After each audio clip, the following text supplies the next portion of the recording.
Good evening and welcome you all for this face to face. Normally, this part of the year, we have the IPL, but for a change, during the pandemic, we have one of the best coach of IPL. But he is not just a coach of IPL. He's one of the best cricketers India has ever produced. One of the best brains in cricket as such. When it comes to strategy, he's one of the master strategists India could ever produce. May I have Robin Singh here? Hey Doc, Robin? how are you? Hi, how are you? Yes, yes. Thank Yeah, you very good. much. Uh, Thank you. Robin, thank you for joining us. We have the master of ceremony who will introduce us to the audience and then we'll take it forward, brother. Can I have the Sure. MC to take over? Yes, sir. Thank you, sir, and good evening, everyone. It's indeed my greatest pleasure and privilege to be introducing you to all to Mr. Robin Singh. Robindra Ramnarine Singh is a former Indian cricketer born in Trinidad to Indo-Trinidadian parents. He moved to India in 1984 and studied at Madras University, during which he played club and college level cricket. He helped Tamil Nadu win the Ranji Trophy in 1988 and and was one of the season's most consistent players. Robin has represented India in one Test and 136 ODI between 1989 and 2001 as an all-rounder. He has coached the Indian Premier League's Mumbai Indians since 2010 and the Caribbean Premier League's Barbados Trident since 2013. He has also given coaching to Deccan Chargers in the IPL's inaugural year. As a player, he was known for his calmness and ability to perform under pressure. He brought to Indian cricket world-class fielding. It is my pleasure to be welcome you to the DRD webinar, sir. You may please take over.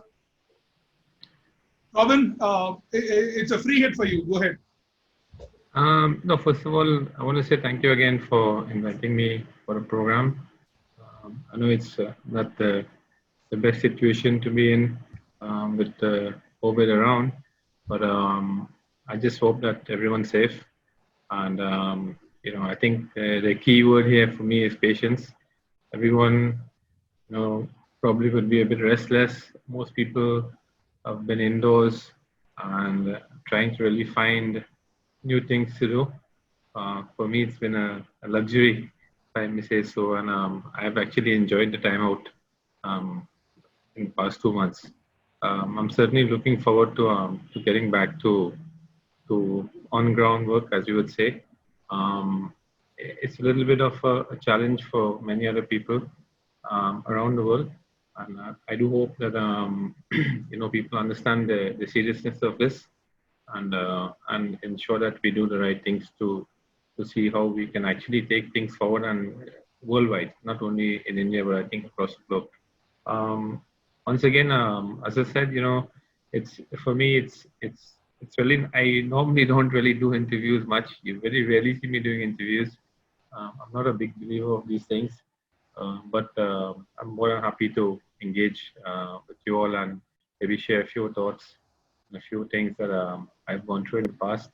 And if it can be of help or use to anybody else, I think it'd be great. Thank you, Robin. First of all, thank you very much for joining us because I know that you are not a very public face. Like you don't want to probably get into you. You're a man of action and you're not a man of words. Uh, where do I start? You being always on the field, playing, coaching, strategizing. How is lockdown treating you? How are you coping with this? As I said just now, I mean, pretty easy. I've been on the road for more than 20, 25 years now. I'm not just playing, but I think after I stopped playing in I think 2002, I started coaching. I was involved with coaching. I've been involved with many teams, including the Indian team, from international cricket to franchise cricket. It's taken me globally.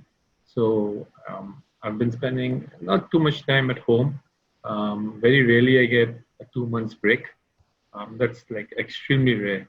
So it's for the past 20 years, I don't think I had that break. So I've really used it to my advantage. I've been pretty well rested.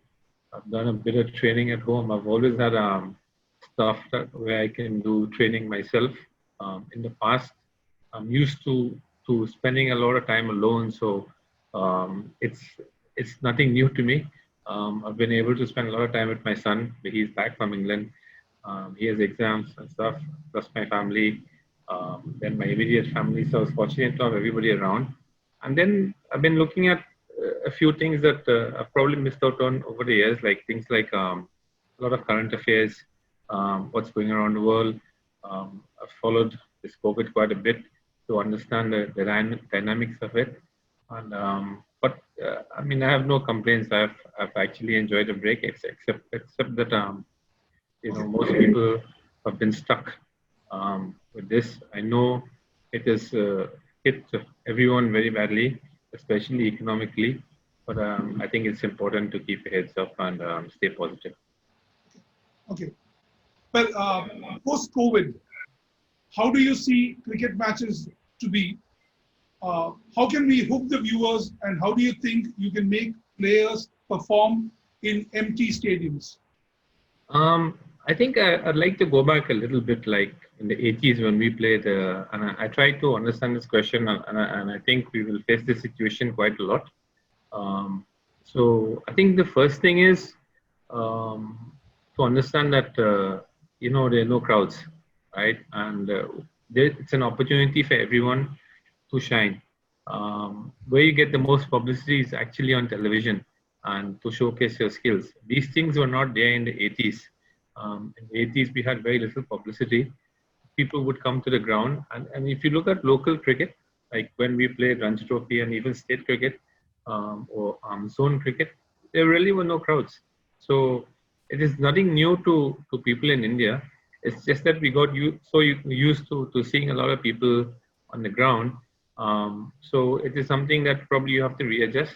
But as I said, you need to use it to your advantage. Use it to ensure that worldwide people see the television and they see what you're capable of. There'll probably be a lot more games televised um, uh, across the globe. So you'll see a lot more players, on the screen. So I would look at it not from a disadvantage perspective, but as a player, look at it from an advantage perspective where you've been showcased across the globe and people can see what you can do. I think what it will do, this lockdown a little bit, is the people who are on the verge of trying to make it or stay in the game, it will put them a little bit on the back foot because your fitness probably would have taken a hit. You'll have to literally start from scratch. So you'll be competing with young guys who actually will be pushing you really hard to make a play. And to stay relevant in the game is something that if I am a young player, I would definitely look at it positively going forward. If you were in the game for a long time, it's about really putting in the effort and probably trying to see how you can seize the moment now, because you can't just hang in there and survive. You have to actually come out there and really compete. You can't hide behind closed doors anymore. Well, one of the best moments of India, winning the T20 World Cup, and you were the coach at that point of time, that winning team. As a coach of the T20 World Cup winning team, what do you think were the vital ingredients that made our team to win the cup? I think first and foremost, that was a very young team that went to South Africa. So there was no pressure. Dhoni was under the captain. I think that was his first assignment. There was actually no pressure on anyone to win. No one expected us to win. And I don't know if you go back a little bit, we were actually one of the teams, or India was one of the countries that didn't really support T20 at that time. We went into the tournament without anything to lose. Very few people gave us a chance. I think we had the right ingredients without realizing that we had a really good side. We had a lot of young guys who were raring to go, a lot of upcoming cricketers who were actually on the rise. And it was the right format for these type of cricketers, as opposed to seasoned cricketers who, had a stereotype of playing the game. So, we had a lot of young guns who actually performed. I think we performed really well as a group. But what was more important was that the bowling attack to me did the trick for us. On almost on every occasion, we actually won with our bowling, barring a few games, when we batted exceptionally well. And if I remember one particular game where we played South Africa, when they had to qualify, I think we were playing in Durban, if I'm not mistaken. Um, One of the games, I'm not very sure exactly where. But they actually had to get 125 plus, just around that, to qualify for the semis. They sort of choked under the pressure, but the surface actually suited us quite a lot. We actually had some really good plans in that tournament, where we didn't try to overdo things, but kept things really simple. And it's still actually, when you look at the game going forward, when I think about from 2007 till today, the formula has not changed too much. As I said, we had the right balance. We had some good all-rounders. We had a lot of guys who can bowl and bat. We had wicket keepers who can bat. So we had almost all facets of the game to win. Plus, we played some really good cricket. Now, when it comes to the Mumbai Indian team, the team that you changed the fortunes for the last 10 odd years, in IPL, all of us as viewers see that Mumbai Indians has got the star players. I mean, you've got the best of the players from all over the globe. Uh, when you look at the people who are the players on the field or on the bench, you've got star players there. How do you manage the star players by not having them on the playing level? And how do you manage their emotions and still make them to perform well whenever they get an opportunity?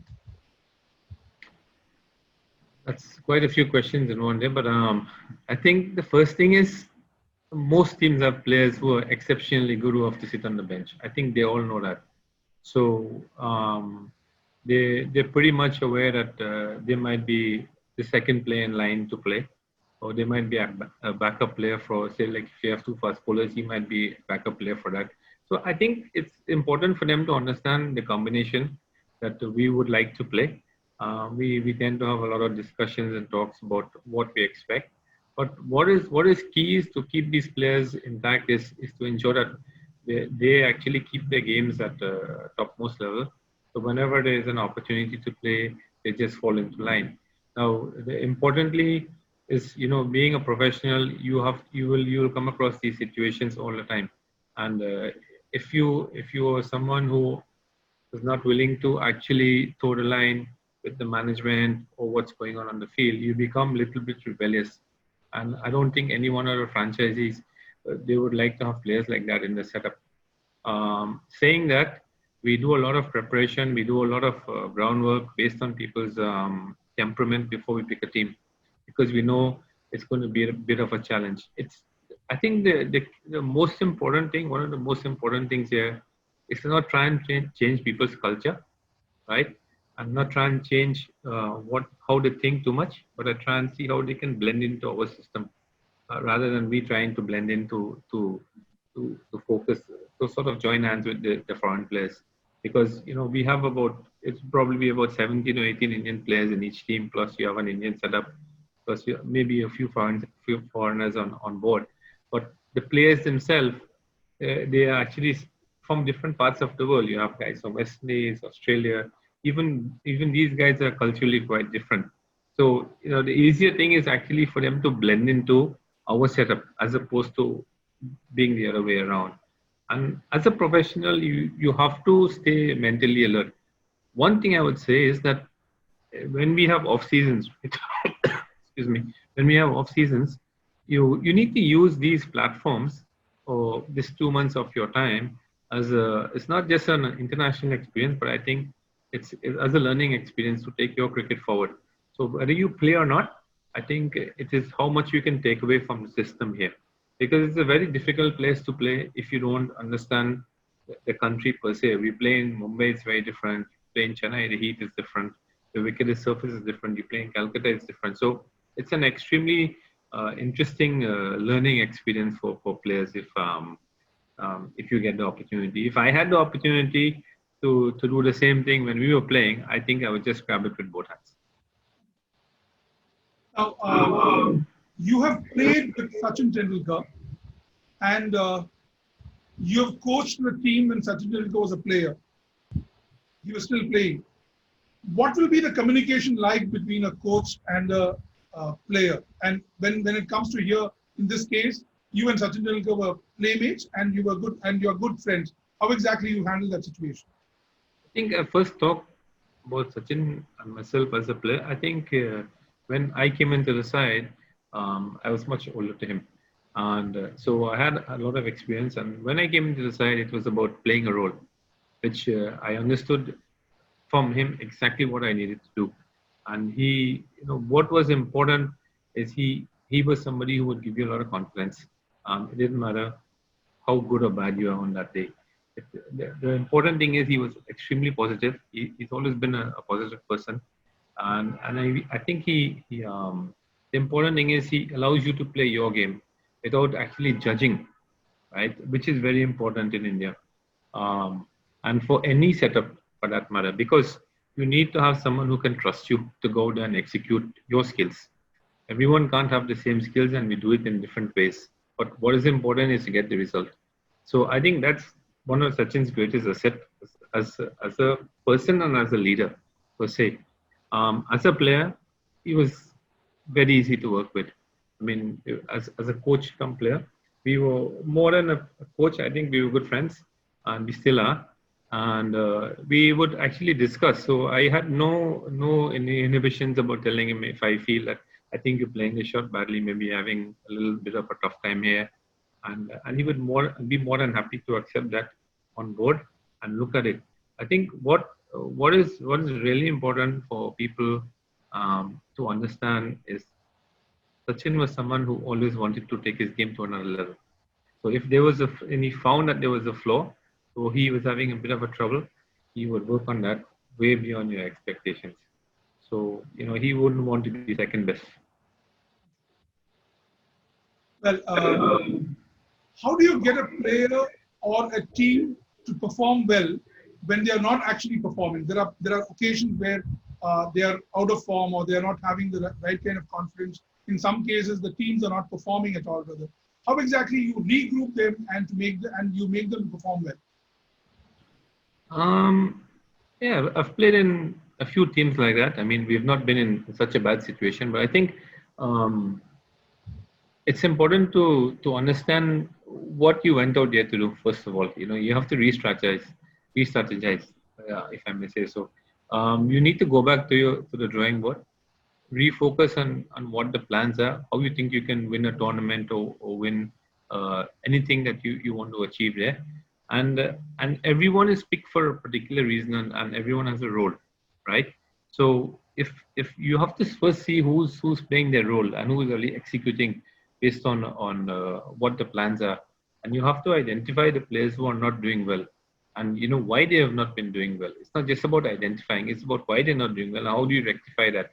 And probably re-strategize and put a few different game plans in place. Sometimes because you have so much information and technology today, people are able to figure out things quite fast, right? It's whether you can handle that, or you can implement different strategies to take things forward. So I think the key is to really re-strategize, go back to the drawing boards.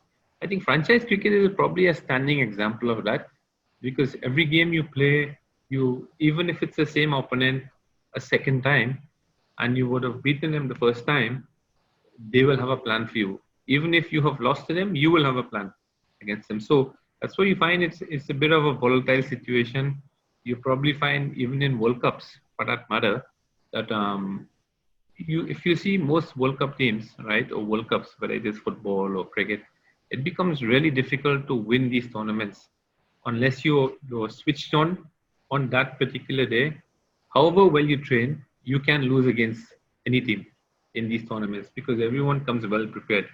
Sometimes a weak opposition may not be your easiest opposition to beat. So, and you have to recognize that quite easily or quite fast. And it depends on the situation. Sometimes the team will be in a desperate situation. They have nothing to lose, and you come up against them, and you're on a roll, and you really caught between how do I play them? Do I go with my main strategy, or do I go passively or aggressively? And you get caught in between, and you end up losing the game. So I think it's important to re-strategize, refocus on what you want to do, and probably change up the plans a little bit, and maybe shift roles sometimes, and you will find that one or two things will click, and you might roll on to start winning again. Well, the next question I've got is like very relevant for today, because a lot of us are going through different kinds of emotions of losing something or the other, or there is some kind of fear that prevails.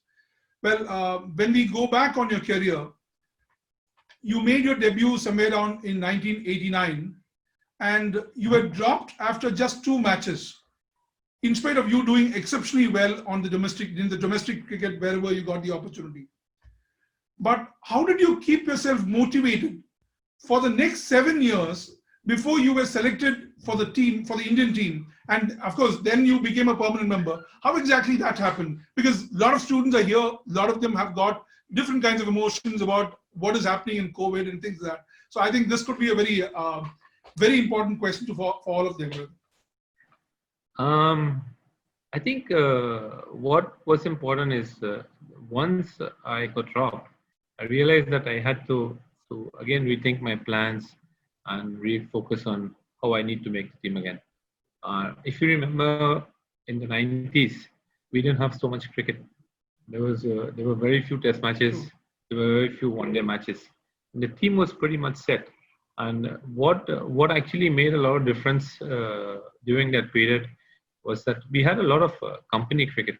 Many tournaments were there in India that were backed by companies. We all play for organizations, and some simple. I used some very simple methods.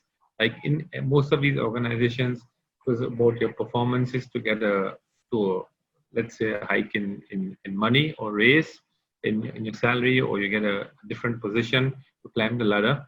That's one. I played in England quite a lot. So I played in England for almost 10 seasons. So I would play in Chennai League, and then I would take permission from the organization to go and play in England during that period. And of course, that was about more or less the peak of my cricket. So you would want to play and do well in England as well. So I played a lot of seasons in England, doing exceptionally well. But what was really important for me, that I treated every game that I played as though it was as important as playing for India. I never at any point in time, whether it was company cricket or league cricket or playing for any other team, I never at any time actually let my guard down. I wanted to ensure that whatever I did actually, I was actually at the top of my game. And you found small things to motivate yourself, like in the zone. I would want to be in the top 1 or 2 players, because you had to play zone cricket all the time to have a chance to play for India. When we did play for South Zone, I used to get a really good opportunity to bat high up in order. Just normally I would bat number 6 for Chennai, because I wanted to bat there to sort of balance off the state team. But when I played in zone cricket, because we had people like Azhar and Rahul and all these guys who had already played, Kumble, Srinath, I had the opportunity to bat at 4. So I did exceptionally well in zone cricket. I would say probably better than Ranji Trophy cricket. So and then of course I led Tamil Nadu, who I played some main roles for Tamil Nadu. So I think for me the key was to look at winning games all the time personally. That's the way I played my cricket. At no stage I would think negatively, and that was, for me, that was really the only way to go forward. There was no point making excuses, because you couldn't make an excuse. The backing had to be my performances, and that was about it. I couldn't think about anything else except playing the sport and doing well, and looking at my performances critically to understand whether I've made the cut or not. And even if I had done well, okay, you have to do better than that. So yeah, it was a challenge all the time, but I think I'm someone who always stayed extremely positive. I don't like to make excuses. I think that's the worst thing to do in sport or in life. Every time you keep making excuses, think you're letting yourself down. And take it from there. And then, of course, you have to leave everything else. We are not the ones who take a call on selection, whether it is a political decision or whether it is just a cricket decision. But you have to accept these things and somehow move on if you wanted to play in the sport. Okay, that's a good advice to all of them, like who are currently going through certain kinds of emotions because of fear and frustration. Now, Robin, before we go to the next set of questions, we would like to play some images to you. All these are your colleagues or are your friends. So whatever you want to say about them, whatever you have as a memory about them or something that you want to say about them, you can go ahead and probably say. We will start playing one after the other. Your thoughts on them. The first picture.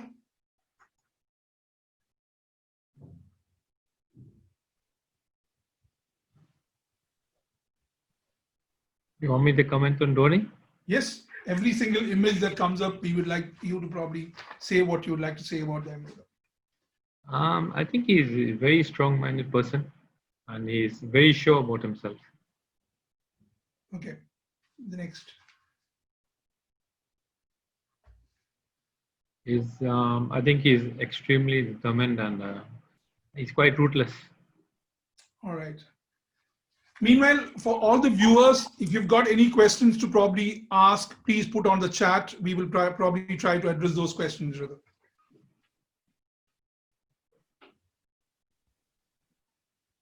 Yes, I wouldn't talk about Sachin, about his cricket. I think everyone knows about his cricket, but I think he's probably one of the best persons I've met in my lifetime. So to me, that's a bigger compliment than just playing the sport. For someone like him who achieved so much. What is the one thing that made Sachin the Sachin? If you could probably say so. He's humble. He's humble. Okay.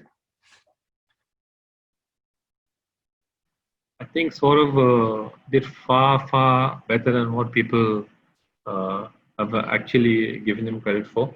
He actually knew exactly what Indian cricket needed, and I think he was not afraid to call a spade a spade. Okay. Yeah, I think he's got exceptional talent. I mean, he's probably one of the most talented guys I've seen around.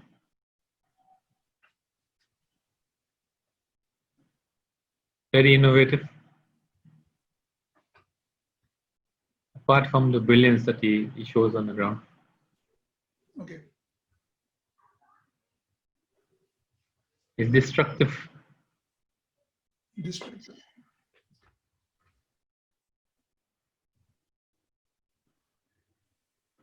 He's got the hunger. Ponting is somebody who is not just got a hunger, but I think one of the most positive guys that I've come across in the sport. How was it to probably play against him in a fearless manner and probably taking his wicket at one point of time? And how was it to probably share the same dressing room and coaching the same team to win a tournament? I think as a competitor, not only a competitor, as a person in the sport, I think he's exceptionally good. He's a brilliant leader, and he's somebody who is he just wants to win. I mean, he does not think that he cannot do anything. Okay.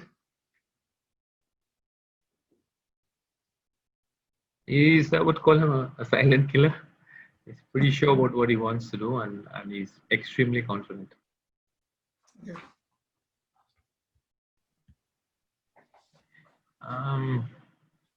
He is very confident and knows what he wants to do. He's pretty easy on the eye as well, but he's extremely confident. Okay. Meanwhile, one of the participants in this webinar, Kamal Nahar, has got a question. Kamal Nahar, can you unmute yourself and ask the question that you've got? Yes, sir. Good afternoon, sir. Good evening, sir. Good. Hello. Am I audible, sir? Yeah, I can hear you. Yes, sir. So, having been the coach for the Indian cricket team or the Mumbai Indians team, how much do you think does the hierarchy amongst the team members matter or affect the team chemistry? And do you think that should be a tradition that should be carried on? Can you repeat the question again? Yes, sir. Should the team members have a hierarchy amongst themselves, and how much does that affect the team chemistry? And should it be carried on as a tradition in the Indian cricket team? So you were saying there's a hierarchy? I don't know, sir. I don't know. I'm just asking your opinions about it. Yeah, so I don't know if there's a hierarchy, but of course, in every team you have senior players and junior players, right? You have That's exactly. so most of the times, as a junior player, you tend to look up to senior cricketers. So it's really how you carry yourself forth. I think today there's very little hierarchy in cricket. Uh, Everyone's exposed to the media and to criticism. But really and truly, it's about the senior players actually taking the junior players along, and the junior players themselves pushing the senior players. Mind you, it's not just about the senior players staying up there, right? You can only reach that level if you push them, or you challenge what they are doing, be better than them. Oh, that was brilliant. So Thank you, sir. I don't really see that as a problem anymore. Okay. Uh, Robin, the normal non-cricketers who go for work, go for job interviews and all rather. Now you had been to the Indian selection for to become a coach. I mean, like there was a interview that you had gone through. How exactly that interview happens, and how do you prepare for that interview? If you could know about it. Well, the interview was pretty short. I mean, we just had half an hour with the people there. But I think the preparation for the interview has to be a very comprehensive preparation because you're talking about representing India in a different way, right? You're representing not only the Indian team, but I think you'll end up representing the Indian fraternity. Um, you need to understand the dynamics of the country first of all. You need to understand the passion that people have for the sport. Importantly, you have to look at relevant statistics based on ICC rankings and all these sort of stuff. It makes a lot of difference in terms of rankings and funding and stuff like that. You have to also understand that being the top one, two, three teams in the world, sponsors come to you, right? It makes a huge difference. Once you're winning, there are more and more things attached to it. It sort of helps not only the people who are playing, but it indirectly helps everyone else. And if you look at the entire interview, I did, and actually I studied almost every aspect of the sport from not only from a sporting perspective, but from a marketing perspective, from an advertising perspective, from a player perspective, from a coaching perspective, from a management perspective, administrative. So these are some of the things that we do today as a coach, and it is in no way different to what I would have actually done if I had actually taken on that role for an Indian team. You've recently started off a academy in UAE. Can you probably share some insights on that? Yeah, I did start it, but I think I had to shut it down now because it's a conflict of interest. As I've taken on the role as director of UAE cricket, so I couldn't really continue with that. But I think academy is it's personally I don't think it's the right place to do an academy. You don't have the same sort of passion the way people have for the sport.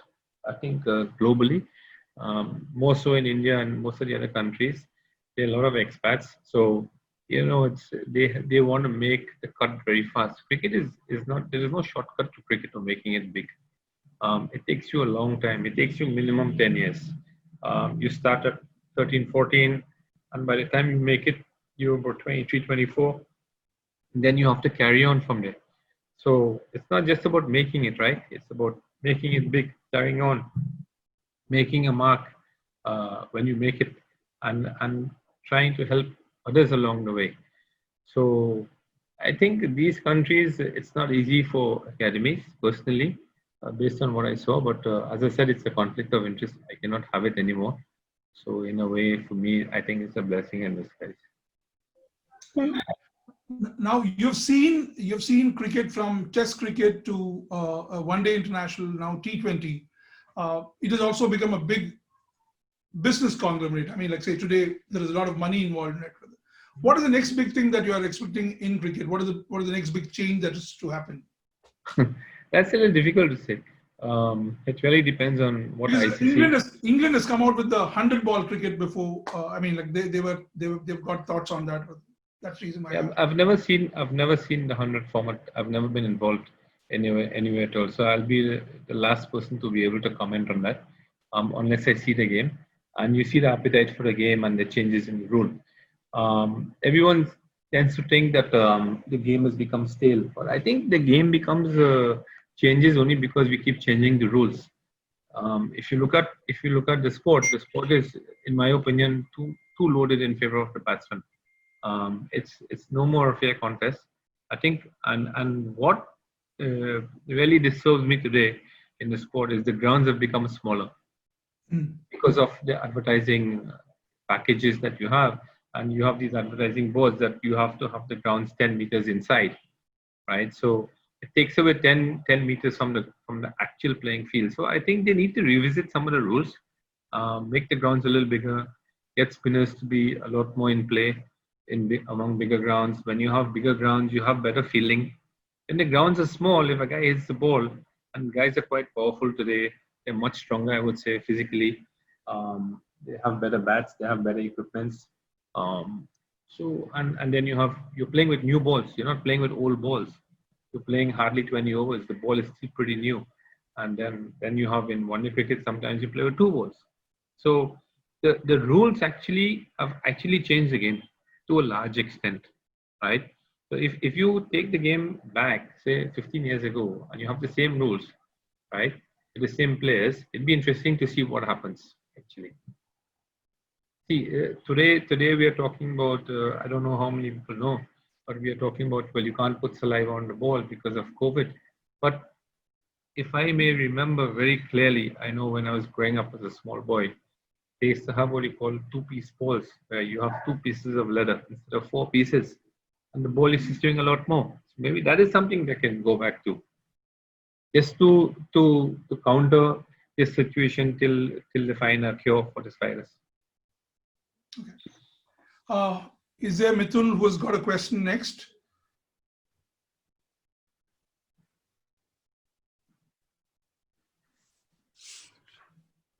Hello, sir. Yeah.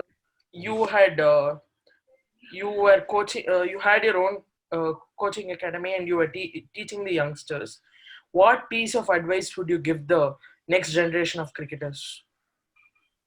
Very simple. There is no shortcut. I just said that earlier, right? Most people look at television today and they look at different things and they get influenced. And they feel, well, it's that easy. But in reality, this sport is not easy. And there are no shortcuts. There are very few guys who get a break, right? If you look across the globe, there are very few guys who get a break. The ones who get a break really quickly, many of them have actually failed. They have not been able to sustain, because you need to go through that grind. You need to understand what are failures in sports. Most of the times when we play the sport, I keep saying this, that we set our personal goals, but every time we go there and we don't achieve that goal, to me it's a failure, right? So you need to go there and set your own standards, and you need to be able to go through the grind. You need to have tough times. If you don't have tough times, you cannot handle situations. The next question comes Hello, sir. from actually UAE. There is a boy from there is somebody from Dubai who's asking this question. Bimalesh Ravi, with the new norm of COVID around, is there going to be a new change in player behavior with respect to sharing cricket equipments, sharing crowded dressing rooms? How would you, as a coach, get the players' mindset to be intact? I think all these things, it's a question of getting used to it. These things will have to be practiced before you even go for the game, first of all. I think these rules and regulations are being put in place, and they will become standard rules and regulations across not only UAE but across the globe. So it becomes standard till things have changed, right? Till things get back to normal. But it is something that whether we like it or not, we have to accept the fact that we don't want to be endangering anybody's lives. That is the first thing we need to understand. And we need to respect people's space, which I think is something should have been done way before. It's a pity that the virus has to come and tell us to give people space, or we keep distances, or we should not, we should wash our hands. These are simple things that we should have been doing all our lives. But whatever said and done, we have to respect people's space, and I think people will get used to it. It's a change that you don't have a choice, really.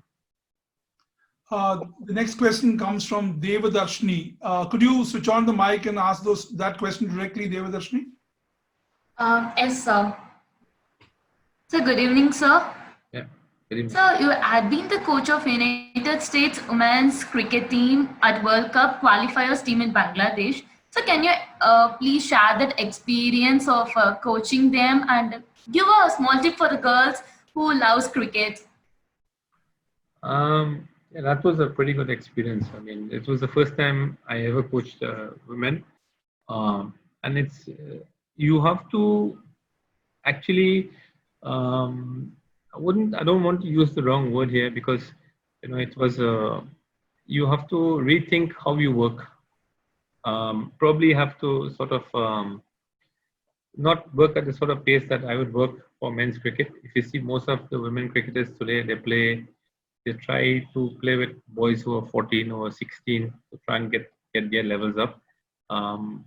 Physically, you have to know how much to push them, because women are not as strong as men. Most of them are not. And then the grounds are actually quite small. The ground boundaries tend to come in a little bit. The ball size tends to change a little bit. So a lot of small dynamics tends to change a bit, right? And you have actually, the adjustment has to be from my side, not from the women's side. But I think the enthusiasm at which they play the sport is extremely high. What I found very encouraging with women cricket is that they are willing to learn, they're willing to listen, and they grasp quite fast. What they don't really get is enough exposure in the sport. Not only I think most places. I think today in India, it's become a lot more professional. But I think globally, apart from Australia and England, maybe West Indies, New Zealand, some of these major countries, most of the other countries don't really get enough exposure to show what they can do. So yeah, I think it'll be nice to see a lot more women's cricket. I know for a fact that they're trying to see how they can push it into the Olympics. So that's very encouraging for women sportsmen or women cricketers. So something to look forward to going ahead. Now there is somebody called Vinay Jain who's asking this question. Being a part of the Mumbai Indians IPL team, would you coach the Chennai Super King team if given an opportunity? Well, that's a little difficult. No, I have no objections about coaching any team, to be honest. After all my cricket in Chennai, I have absolutely no objections. But right now, I'm pretty happy where I am. So there's no real reason to change. Let me put it like that. Apart from IPL, could you share what are the other Premier Leagues that you've been coaching? Yeah, initially I started off with Bangladesh. I had Sri Lankan Premier League for 1 year. Then from the inception, I did the Caribbean Premier League, which is more than 7 years. Then I did some work in the US, Hong Kong, some work in a little bit of work coaching in England. Then of course with Indian team and franchise cricket. So that's quite a lot of teams. You being a global coach, you will find different cultures coming in play when it comes to managing players from different countries and continents. How exactly do you manage that? I tend to do a lot of research on each of the players before I engage with them. I understand their personal backgrounds. I try to get a lot of information. Getting information about cricket is easy, right? And to me, coaching is it's quite simple once you know what to do. But it's really about understanding the player and what are the requirements of that player and what you expect from him. And then similarly, you have to have a good understanding of what he would expect from you as well. So I think once you have that rapport, putting that into place is quite easy. It's not many players, it's 16 players that you have to work with. Most of the times, you would find that I'd say 8 to 10 players fall into line quite easily because they know their roles. It's the ones who you pick who are new, who have to fit in, and when you do pick them, you have a specific role for them. So sometimes you would probably engage with a player before you select him and ask him, whether he'd be interested, and get an understanding from him. Sometimes you have to understand that some players are not informed sometimes, but they might be useful to you going forward. You don't make judgments because they have failed in tournaments. That is quite tactical. Okay. How do you probably advise or guide somebody who goes through a bit of failure? Meaning, like, say, they are giving their best, they're performing to their level best, but every time something goes wrong, a wrong umpiring or probably an unexpected catch, they tend to lose their space in the team. How exactly would you advise them, and how do you coach them? No, I think I think almost everyone has a little bit of a bad run here and there, right? But what's important is to make sure that it's not happening all the time. When you do go through these phases, you really have to forget about those things. Try and maybe pick up a few positive things from the probably the encounter or what has gone on, and understand that you should not be repeating these things. But it's really about the next opponent, the next game that you're going to play, and you have to put that aside and treat it as baggage, as far as I'm concerned, and try and see how you can pick yourself up, put a plan in place, and you have to trust the plan. What is important is to trust the plan, right? If you don't trust the plan, you cannot succeed, right? And you trust the plan. If you don't know how to put a plan together, then you need to talk to people who can help you, right? You can talk to the coach, you can talk to a senior cricketer, you can talk to somebody who has done well against that opposition, right? And you can look at videos, you can ask. The main thing is to be able to communicate and ask questions. Once you know that and you understand that, then it's easy. Okay. Now we have a set of rapid fire questions for you, Radha, which will be short and crisp. Now, can the MC take over from here? Yes, sir. So the first question of rapid fire goes this: what is that one thing that keeps Robin Singh going? One thing in one word you want to answer, or you No, want? you can say however you want, not an issue. Yeah. I think whatever I'm doing, I want to make sure that I achieve something worthwhile. I don't want to just do something. So for me, it's about pushing myself to the limit. So if I take on a role, I want to make sure that I can do justice to that role. Okay. So 3 things that no one knows about you. I don't smoke. I don't drink. I don't know how many people know. And I don't eat non-veg. Okay. If you have to give up cricket for something, what would it be? Pardon me? If you will have I to didn't hear give that. up cricket for something, what would it be? Education. Okay. So you'll have to complete the following sentence. Indian cricket is dash. Very powerful. Very powerful. Okay. Great. The best and worst part of being Robin Singh. Sometimes I can be pretty much to myself. That's the worst part. And I probably won't be very communicative, especially if we play a game and we lose. So I don't really talk too much. I don't like too many people around me asking too many questions. Probably if I go the other route and say, not the best thing, but I think I'm extremely flexible. Okay. A piece of advice you wish you had gotten like 10 years ago. To understand concepts much more when you play the sport. If I want to expand that, the moment you understand a concept, it becomes really easy to execute something. Okay. So you have like a few either or questions. So I'll give you 2 options and then you can choose one out of it. Sunrise or sunset? Sunrise. Wait. Airplane or train? Airplane. Batting or bowling? Both. Boat. Virat or Sachin the better batsman? I think that's a tricky question, but I would say if I had to go with somebody, it'd be Sachin, right? I will talk only about people who have played with, right? I don't talk about people who have seen. I like to talk about people who have played with, but for me, Sachin. Great. According to you, who is the world's best batsman?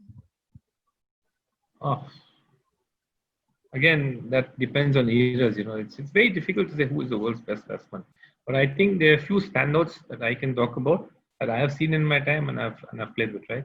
So Vivian Richards is easily the standout in that era, and the way he has played cricket. And if you look at the way he has played, it's no different to the way T20 is played today, right? Apart from the dominance that he had with the sport. Sachin and Tumi Lara, these are the three best players that I've seen ever. Bowler? Who's the best bowler according to you? I think Wasim Akram is the best bowler I've seen. I mean, in terms of skills and what he can do with the ball. Fielder? There are many others.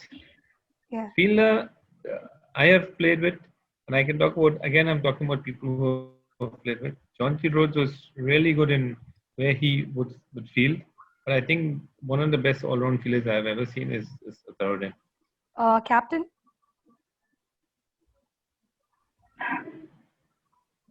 Captain, the best captain I've played with is not someone who has led Indian cricket or any other form of cricket. It's Brijesh Patel, who I have played with in local cricket. Great. The best overall cricketer?